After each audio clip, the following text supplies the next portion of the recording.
Assalamualaikum warahmatullahi wabarakatuh. Alhamdulillah alladzi arsala rasulahu bil huda wa dinil haq liyujhirahu ala dini kullihi walau karihal musyrikun. A'udzu billahi minasyaitonir rajim. Ya ayyuhalladzina amanu taqullaha haqqa tuqatih wa la tamutunna illa wa antum muslimun. Saudaraku yang dirahmati Allah Subhanahu wa taala, tidak ada kata yang pantas yang seharusnya kita terus ucapkan, yaitu memuji kebesaran Allah Jalla Jalaluh karena begitu banyak nikmat yang sudah diberikan kepada kita sampai detik ini. Saudara yang dirahmati Allah Subhanahu wa taala, saya pribadi selalu menyerukan kepada diri sendiri dan mudah-mudahan saudara yang dirahmati Allah Subhanahu wa taala semuanya juga mendapatkan petunjuk dari rahmat Allah Subhanahu wa taala.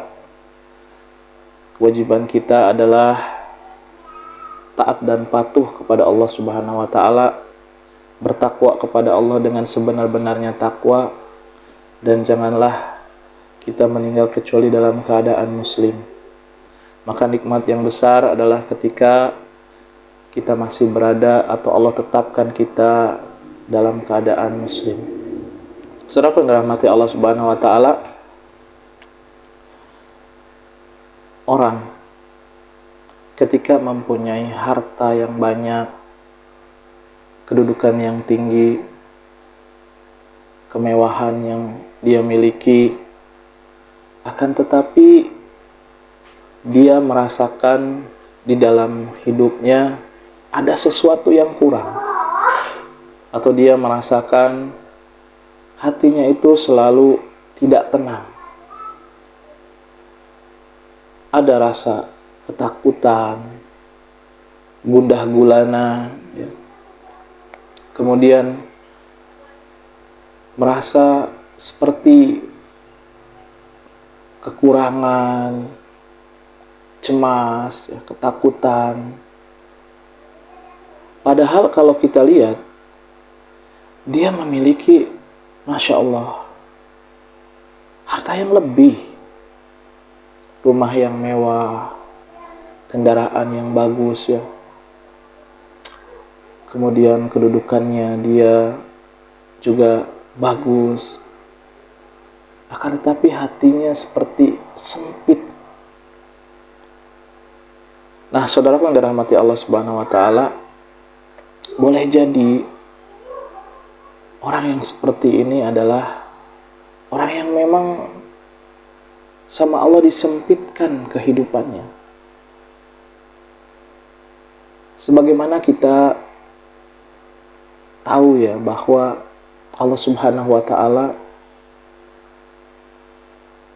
di dalam ayatnya surat At-Toha ayat 124 menjelaskan, Allah Subhanahu wa taala berfirman, a'udzubillahi minasyaitonirrajim, wa man a'rada an dzikri, dan barang siapa yang berpaling dari peringatanku, kata Allah, fa inna lahu ma'isyatan dhankan, maka sesungguhnya bagi dia kehidupan yang sempit. Jadi kita kembali kepada keadaan orang tersebut. Ketika dia merasa bahwa hatinya sempit, gundah gulana, tidak ada ketenangan di dalam hatinya, maka boleh jadi ini Allah jadikan kehidupannya menjadi sempit, hatinya menjadi sempit karena berpaling dari peringatan Allah. Nah, yang jadi pertanyaan, berpaling dari peringatan Allah, seperti apa berpaling dari peringatan Allah? Tentu Allah memberikan peringatan kepada manusia agar jangan bermaksiat kepada Allah Jalla Jalaluh. Tapi kebanyakan manusia itu bermaksiat kepada Allah. Allah memberikan peringatan bahwa ada ancaman azab dari Allah, siksa dari Allah bagi orang-orang yang pelaku dosa.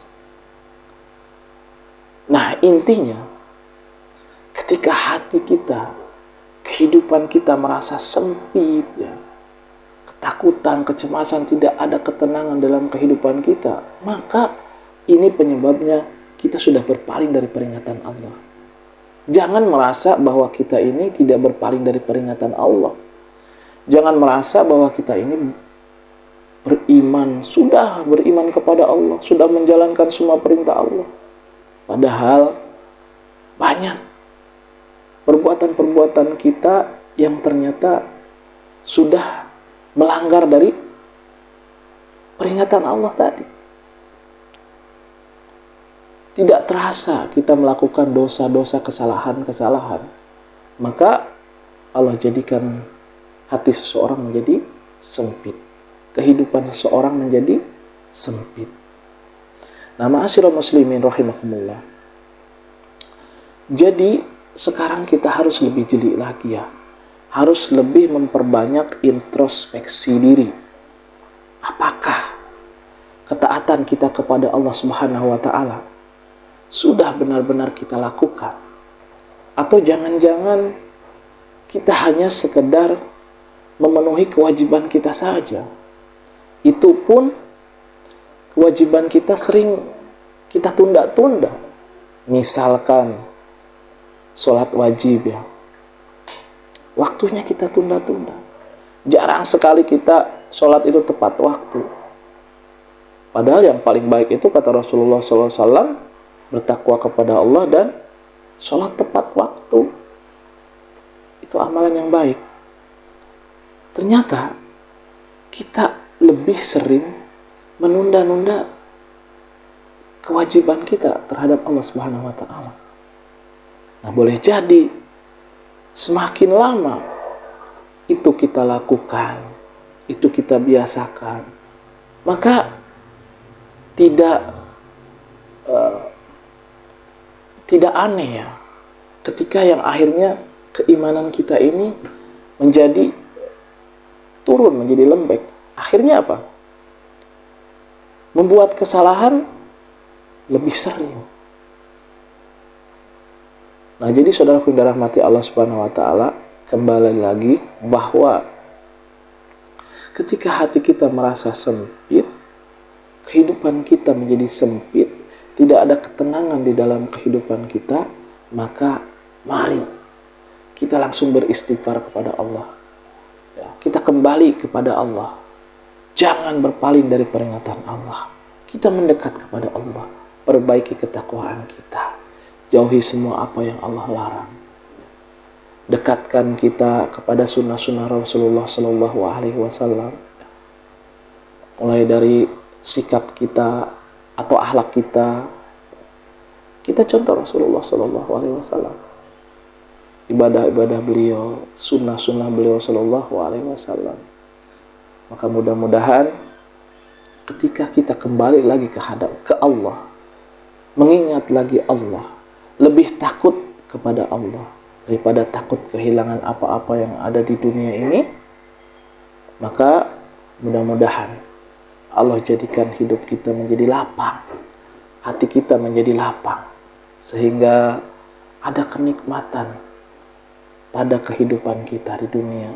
Dan tentunya tujuan kita adalah agar kita mendapatkan kebahagiaan, kenikmatan di kehidupan kita nanti yang sesungguhnya, yaitu kehidupan akhirat, kita tinggal di surganya Allah Subhanahu wa taala bersama keluarga kita, orang-orang yang kita cintai, teman-teman saudara kita semuanya.